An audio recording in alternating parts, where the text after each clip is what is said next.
আমি 26, 27, 29 আর 28-এ আমি পুরো পরিবারদের সাথে দেখা করি ময়নায়। এবং যে দুজন আমাদের রেস্কিউ হয়েছে, মানে বেঁচে ফিরেছেন ভগবানের কৃপায়, তাদেরকে আমি হসপিটালাইজও করেছি 4-5 দিনের অবজারভেশনে রাখার জন্য, এবং তাদেরকে হসপিটালেও পাঠানো হয়েছে। তাদের সাথে কথাও বলেছি, আমি বাড়িতে গিয়ে তাদের সাথে দেখা করে কথা বলেছি।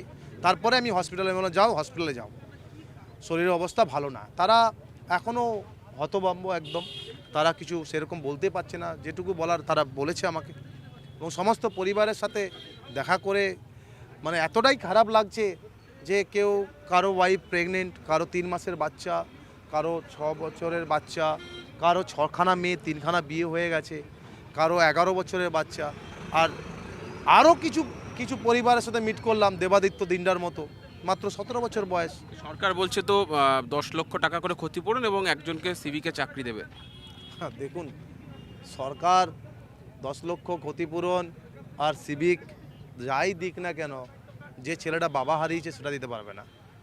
যে ছেলেটা জন্মায়নি এখনও, বাবার মুখই দেখবে না, 4.5 মাসের প্রেগনেন্ট, বুদ্ধদেব মণ্ডলের ওয়াইফ, আমারই ময়না বিধানসভায়, সেটা জন্মানোর পর সেটা বাবা বলে ডাকতেই পারবে না। আপনি কি মনে করছেন যে গঙ্গাধর দাস যিনি মূলত ডেকোরেটার্স মালিক এবং ওই জায়গাটার মালিক, তার গ্রেফতারিটা যথেষ্ট, নাকি আরও যারা রয়েছেন তাদের গ্রেফতারির প্রয়োজন?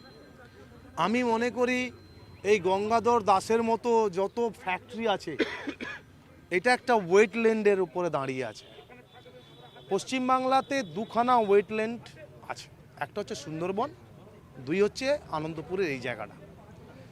এখানে কখনোই এরকম বড় বড় ফ্যাক্টরি হতে পারে না, এটা আইনের বিরুদ্ধে। এখানে কোনো অফিসার এদেরকে এই ফ্যাক্টরি করার মতো অনুমতি দিতে পারে না। এবং এখানে যে এত বড় বড় ফ্যাক্টরি হয়েছে, এত বড় যে সিন্ডিকেট হচ্ছে, এর সম্পূর্ণ দায়ভার এই সরকার। আর এই কারণেই আজকে এতগুলো মৃত।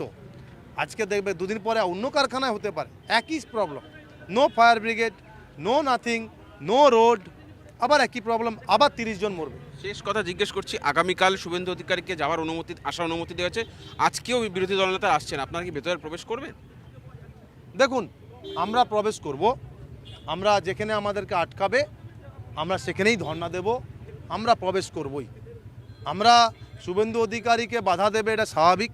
লাস্ট 5 বছর ধরে শুভেন্দু অধিকারী বাবুকে সমস্ত সভা, কার্যক্রম, রোড শো, কোনো কিছুতে যেতে হলে ওনাকে হাইকোর্ট যেতে হয়। তো এটা নতুন কিছু নয়, এটাও হাইকোর্ট যেতে হবে, আমরা জানতাম, আমরা আগে থেকেই প্রিপারেশন ছিলাম।